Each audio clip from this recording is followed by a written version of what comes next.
This podcast is brought to you by Tri-County Speaks, serving survivors of sexual assault in Berkeley, Charleston, and Dorchester counties.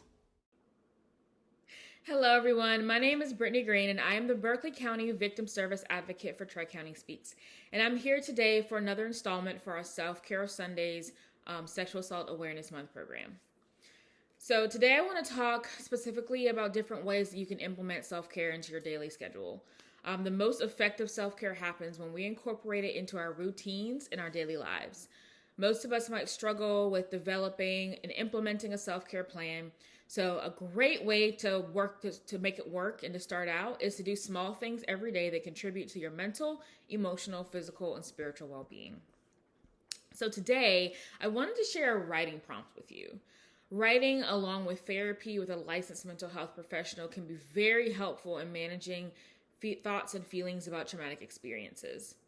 But before we start, I want you guys to do a check-in with yourself. Are you in a safe environment?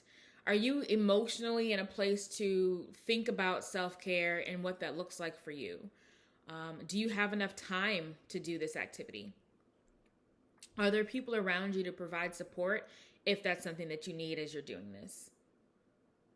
So take a moment to check in and kind of talk about or think about what feelings are coming up for you right now.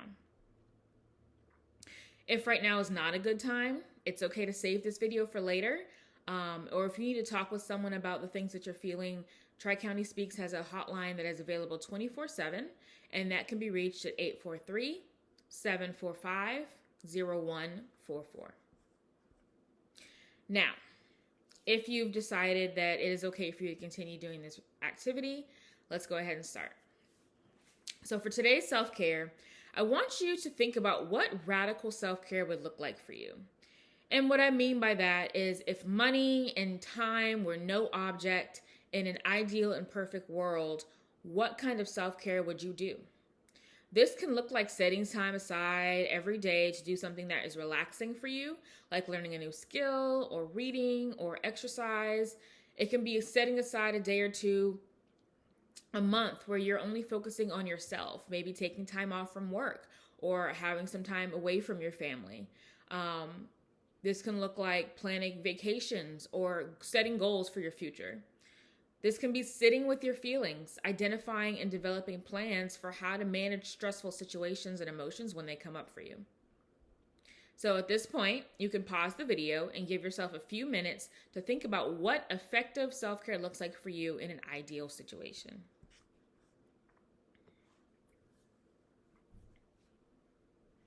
Fantastic. So looking at some of the things that you've written down about self-care in an ideal world, how can you begin to implement some of those in your daily or weekly self-care routine? Does implementing mean scheduling every day does that mean scheduling time every day for 30 minutes to do something that you enjoy, whether that's watching TV or going for a walk? Does it mean breaking activities and tasks into smaller, more manageable parts to be spread out over the week?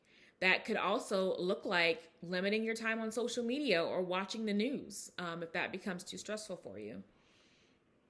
It can mean making a safety plan that you've written out and shared with your friends or family members that would be able to provide you with supports in the moment that you're struggling with your mental health, or having access to the hotline like through us. So now I want you to take a few moments and think about that. Think about what small steps you can take to implement these activities into your daily routine. Again, you can pause the video so you have more time to think.